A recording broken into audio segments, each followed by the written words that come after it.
Pull the trigger. You know you want to. Hello and welcome to another instalment of Pull the Trigger. My name is Cam Trigger. Pull the trigger.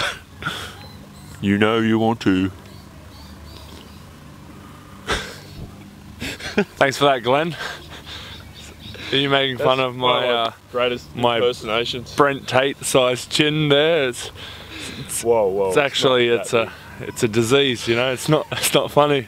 It's a bit like obesity, you know. Would you laugh at a fat person, Glenn? Yeah, but they can help it. You can't. It's true. It's slightly embarrassing when I can't put my head in the massage table hole because the chin won't go through. That hurts me, Glenn. It cuts me deep. Turn your head to the side. I do. It's a disease, Glenn. Yeah, we're trying to work on your neck and you just put it into It's a disease. Oh. Well, I'm the real Cam Trigard, and this is Pull the Trigger. I'm here with two-time Olympian and just a big-time baller, Glenn Saville.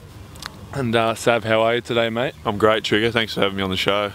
No problem. I'd like to talk about one of your teammates. He's just over there, actually. Can we get him a shot? Can we get him in the camera? Captain Courageous, aka Corporate Campbell, aka half man, half Persian rug. You can't really see from here. One of the hairier men you'll see in the league, probably the hairiest now that Rupert Sapwell has retired. Glenn, you're about the same age as Matt. What's the hair situation like with you? Is it much the same as Matty? Mine's a lot more frontal, which is fine. I think that's, you know, there's nothing wrong with that. You can handle a bit of hair on the chest, but with Matt, it started in the chest and it starts to sort of work its way up over, and you can see, we've been around each other for a lot of years. It tends to start working its way over the top and down the back. Now, Glenn, you have been a Hawk for many years now. Who would be the greatest Hawk or the best player you've ever played with here in Wollongong? Probably someone that's not in the direct vicinity, just for the sake of the question. Right, okay. So not me, not me. All right, not you. Well, one of the greatest players I would have to say was Melvin Thomas. He was at the Hawks when I came here in my first year, way back in '95. Melvin Thomas, yeah, no, he was definitely one of the best players. Very versatile player. Could throw him the ball in the post all night. A bit like yourself, mate. Not like last night. We won't go into that. But anyway, he was one of the best players. Fantastic, fantastic.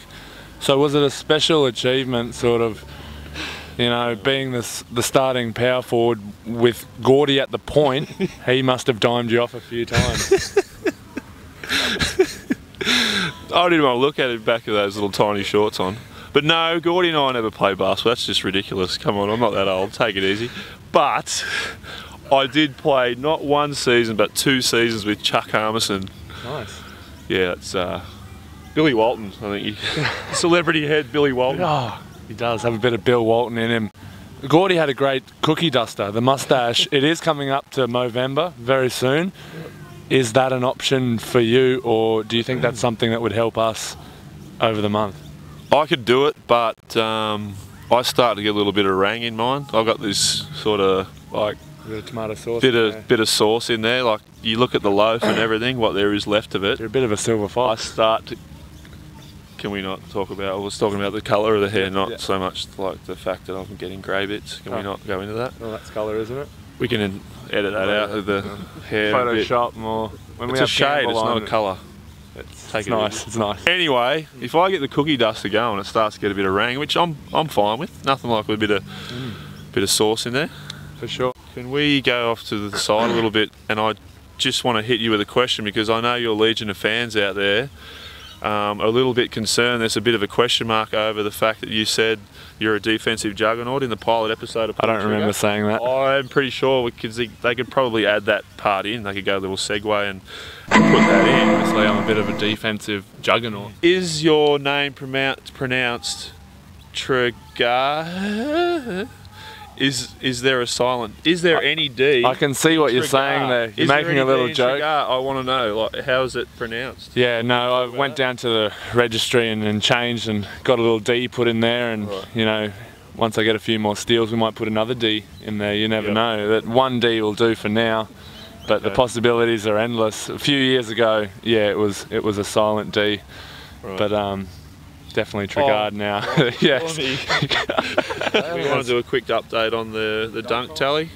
Yes, we do. New dunk tally this year. Glenn Saville versus Cam Trigard. Glenn pegged one back last night. It was kind of nice. I was behind him. He iced me out. I think I was actually probably in front of him. He dribbled me out, a la Homicide on John Riley last year. It was. I was trying to yell out, drop it back, so I could get my insurmountable 3-0 lead. We talk about the fact that you are up 2-1. I'm up 2-1. The game the week before against, was it? Oh, it might have been New Zealand, was it? Was the Breakers game? Yeah, the oops upside your head. Yeah, you just threw the actual fact that I did set you up for one of those dunks, and in the end, it could cost me money.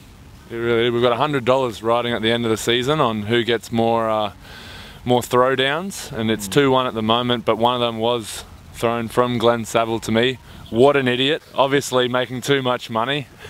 A good year at the Kings. He's still riding high from that. It's not here at the Hawks. I thought you'd just lay it up anyway. I had no idea you were going to dunk it. I tricked you, didn't I? I tricked you. You won't make that mistake again, you know. Fool me once, shame on me. Fool me twice, you can't get fooled again. Yes, George W.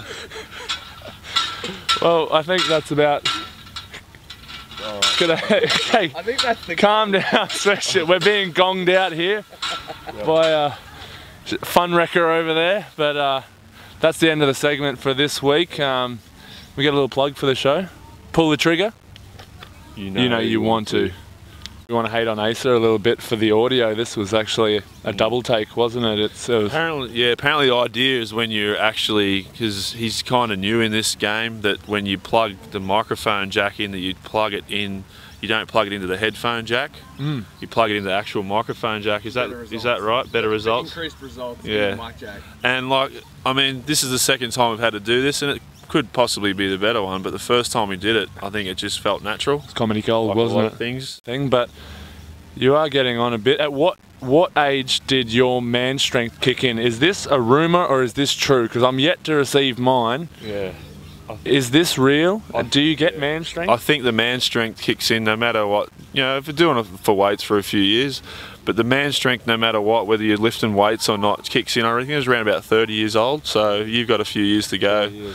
Because as you've noticed, you have been ragdolled by me a few times at training, and it does get a little bit embarrassing. I don't remember that. Considering that, you know, maybe in the physique department, you're probably just that little bit bigger. I remember slapping you in the face at training last week, and you might have another one coming now. Oh, you did slap me in the face. Punk me on my own show. So I'm not sure how you confuse having the ball. Look at that melon. When you put the ball anywhere near that head, it's pretty well protected. Oh, yep. It's your big boy. Look at this thing. It's embarrassing every year when like the promotional hats get given out, like AHM, our major sponsor, give out their hats each year, and everyone puts their hat on. Oh, these hats. We're not even close. I'm all embarrassed, and I start going, Sav, what's wrong? And I've got mine. Normally you can put it on maybe the last 1 or 2 rungs on the old trucky hat. We're not even close. The whole thing's undone, and it's just sitting on top of the dome. And the biggest lie is one size fits all, isn't it? That's just rubbish. But no, there's another thing past the man strength. You get your second hit, and that's dad strength. Yep. Campbell reckons he's got it. Is that an added incentive for you for possibly having a child before your playing days are over? Hopefully it happens. Yeah, I wouldn't want to be like, because obviously I'm going to play till I'm about 40, so I wouldn't really want to be bringing a child into this world and being that old and decrepit. So, although Matt looks like he's 40. So, weathered. Where does the dad strength come in? Is that like if there's an overturned car or something and your kid's in it, that you can just lift it up like by yourself? Once again, a rumour I'm not too sure about. The old man strength and dad's strength. Yet to receive either. Looking forward to them both.